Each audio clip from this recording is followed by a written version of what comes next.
this is Dr. Lucie Bianchi, and here we are at Mindful Medi Spa and Medi Clinic.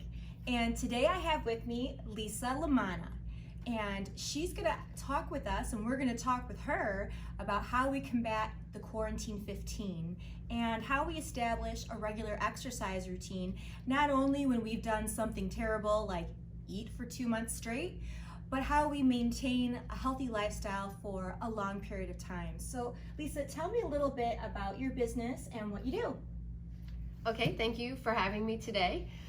So I am a personal trainer, and I started my business called MaxFitness back in 2004. And I have been training consistently all this time, and I help women, men, couples, anyone to change their lifestyle and become healthier through fitness and using good nutrition. Well, that sounds great. How did you get your start in fitness? What's your passion? What interested you? What made you get into that in the first place?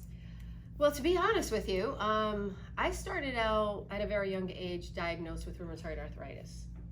Okay. And so my parents were very, very young when I was born. They were like 18 and 20. And they ingrained activity into me from a very, very early age. So I was taught that I needed to stay active because of the condition that I had. And so I was always very physically active. I played softball and, all of the things. I started running when I was in my teens. And for me, it was just a lifestyle. Sure, a family value. Mm-hmm. I get that. And so that's not a family value for everybody. In fact, I enjoy exercise as well, and I've been doing it my entire life, but my parents think exercise is useless. In fact, my mother does not like to sweat. She starts to sweat, it's time to stop. I have clients like that. They say I don't want to sweat. I'm like, well, that's what you're here for.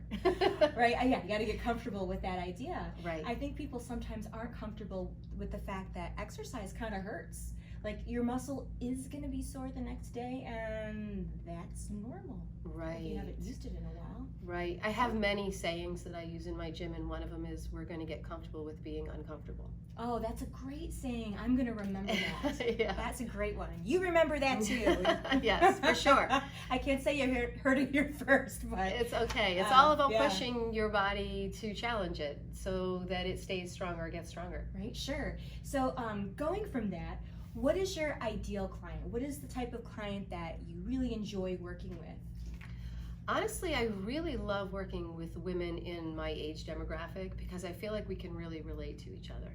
Even though when I started my business I was much younger, now at my age, at 53, I work with women a lot in the age range of like 40 to 60, Okay. that are going through a lot of the same things. That they have, overload of things to do, and work life, kids, family, lots of obligations, and just trying to stay healthy while they're doing that, and that can be difficult. Sure, absolutely. I think the 40 to 60 years particularly are really busy. I think that what I notice with my patients is when they have toddlers, they think they're overwhelmed, but then when those kids get much older, maybe they're teenagers, and they don't drive yet, now you're driving people everywhere and you're doing stuff for work.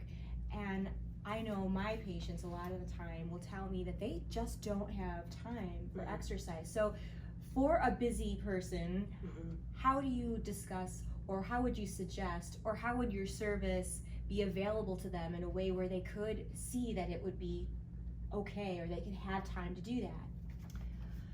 Well, I feel like I don't like to tell people that they're making excuses, but lots of the times they are, because we find time to binge watch television and make extensive meals that take lots of time in the kitchen, and do other things. And exercise does not have to take up a lot of your time. If you work out hard and you push your body, it can take up a very small part of your day. It's more about consistency and doing it every day, or a little bit of something every day, so that your health is just a part of your lifestyle, and it doesn't have to take up hours of your day. Do you have any particular client, and you don't have to use names, that you're especially proud of that was able to make that change, either with developing that consistent pattern when you thought they wouldn't, or lost a ton of weight, like taking advice from you? This is an easy question. I have several, but as of recent, one person really sticks out. So there's a friend of mine that I've known for many years, and I've used her services with her business, and I knew that she was having some health struggles and that she wasn't feeling well and that she was worried about her health. And I knew that she knew I was available to her. So I was hoping that she would reach out to me, and she finally did after many years.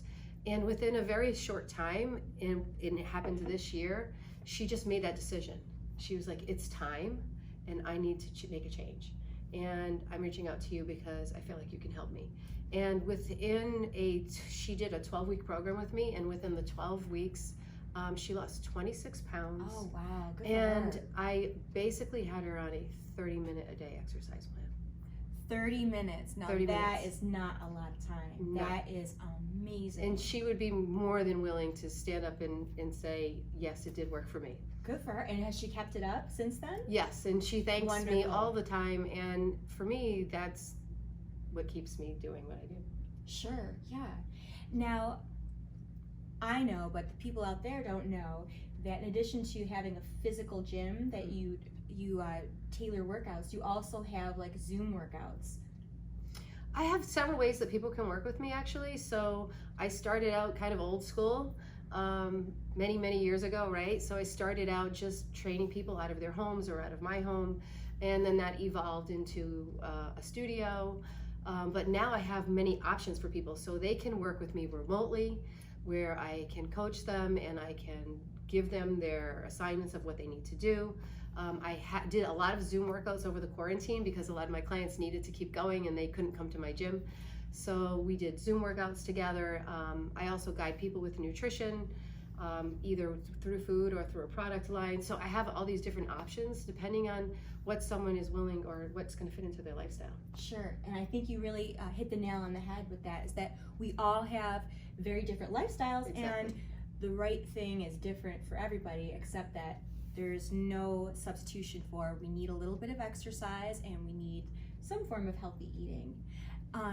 Now, here at Mindful, we have a library of books that I let patients go through so they can see what type of diet they think they can stick to. Mm-hmm. You know, because if you hate vegetables, going vegan isn't for you, for example, exactly. right? Yeah. Now, I know that you also advocate a certain type of nutrition. So can you talk a little bit about the type of nutrition that you offer to your clients if they want to, augment some of the exercise? So as far as nutrition, I think people overcomplicate it sometimes and they're looking for like the quick fix. Mm-hmm. And another one of my, I'll give you another one of my sayings. Diet. Oh, I'm going to steal it. You're going to steal this one too. You may have already heard it before. So to me, diet is not a verb, diet is a noun. So I tell that to people all the time. I'm like, don't go on a diet, have a healthy diet. There you go. So if you are looking for like these, there's so many different things that people try. I don't like to advocate against or for one or the other as far as like a keto diet or a vegetarian or a vegan.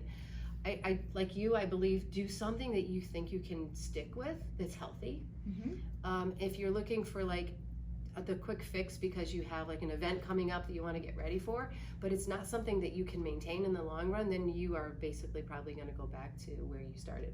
Sure. So I do just clean, healthy eating for myself. And then I do have a product line that I use as far as protein shakes because I do believe that women especially are lacking in protein. Absolutely. And if you don't get enough protein in your diet, you're going to have muscle atrophy, and that's going to change your body composition.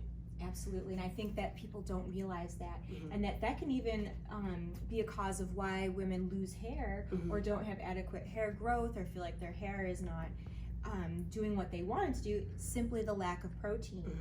Mm-hmm. And as a physician, one of my concerns is the popularity of the keto diets, Mm-hmm. because initially you drop a lot of pounds, but then it's fat, and then you start to lose muscle. Mm-hmm. And in our age group, once you lose it, it's really hard to get it back, and it just makes weight loss more difficult down the road. And muscle strength training more difficult down the road. You have to work that much harder. So yeah, it's definitely a difficult thing to encourage people that protein's okay. Yeah, I agree wholeheartedly because I just know myself. I've been working out in the gym since I think I signed up for my first gym membership when I was like 14 or 15 years old with my mom. And I've never stopped going to a gym just because I've always enjoyed going and working out. I like the atmosphere of being around other people who are exercising. It's a positive, healthy atmosphere. For sure. But I've noticed, now as I'm a little older, that it's just harder to put the muscle on, even though I watch my protein intake and I try to make sure I'm getting enough. But we have to deal with the hormonal changes, and so it gets more complicated. Absolutely. There's more challenges as we get older. But one thing I always tell my patients too is that it's not about the number on the scale so much as it's the healthy lifestyle. If you're exercising and you're eating healthy, you're still doing good things for the inside. And we can't change our body type, although we can improve on what God gave us, I suppose. Right? Exactly. Yes. Be the best that you can be. Absolutely. So I'm sure all our guests out here and clients out here are probably looking at you like, well, I'm sure she was born with that body. And I'm obviously, as we're talking, we know that it's taken a lot of work, or it's continued work, or it's a passion for you. For sure. But some things that I know they probably want to know too is, what do you cheat on, and do you cheat? And everybody does. And how often? Yeah, of course, everyone needs a cheat day or a cheat meal or a cheat food that they like, because if you're going to work hard every day at being healthy and having generally a healthy diet, and you don't let yourself indulge once in a while, then you don't have very much of a free life. You kind of feel like a prisoner to your diet. Sure. Do you find it like as a motivator for the end of the week? Like, if I exercise every day and I adhere to healthy eating, then I'm literally going to have a Sunday on Sunday. Exactly. Like, my thing is chocolate and French fries. And I'm not a carbohydrate person. Like, I don't eat a lot. My carbs are usually fruits and vegetables. But I love French fries. And I've always loved French fries. So I do let myself do that once in a while. And I think there's a fine line between indulging a little bit and going overboard. So, like, if you say at the end of the day, I deserve it, I'm going to have a piece of chocolate. That's one thing, opposed to having like a giant bowl of ice cream, because I think your body will remember that you did that and you didn't feel so good afterwards. Right? Yes. And then you can get in that downward spiral of, oh, I ate the ice cream, the week is blown, forget it, I'm not even going to exercise. Exactly. Yes. And we all know the sugar is addictive, right? It's Absolutely. Really, to me, it's just another drug. So if you let yourself have too much of it, you're going to want more and more. So just kind of keeping it reasonable and letting yourself have a little treat, I think that's healthy. One of the things that I really like that you have is your online presence, especially like the Facebook. And I think that if someone is down on their downward spiral, oh, I just did something terrible, you look on you have these weekly challenges, you have these, getting people excited for the week of exercise. And I think the only thing that they would need to do is just like, as they're surfing through, look at some of those things like, oh, I could do that. Yeah, anyone can. Honestly, it's really a decision. To me, motivation is not something that's just going to appear one day. Like, motivation comes from action. So if you start taking some small action steps, then the motivation starts to come. Sure, absolutely. Is there anything that you want to communicate to some of our viewers out there that you think is a great myth of exercise, or that you are working or passionate about getting the right words, other than the things that we've already talked about? For sure. Okay. So for me, my passion is in strength training with women. I feel that lots of women get on that cardio train, and it goes back from years of the aerobics classes and doing that cardio exercise, getting on the treadmill for 30 minutes or an hour. And it's not that I think there's anything wrong with that. We all know we have to keep our hearts healthy, and getting physical exercise of any kind is good. But I think more women, if they did strength training, and I have several clients that will testify that going from doing lots of cardio and a little bit of strength training and changing it up to a little less cardio and a little more strength training is what changed their body composition. so that their body started to burn more fat naturally. They feel empowered and stronger.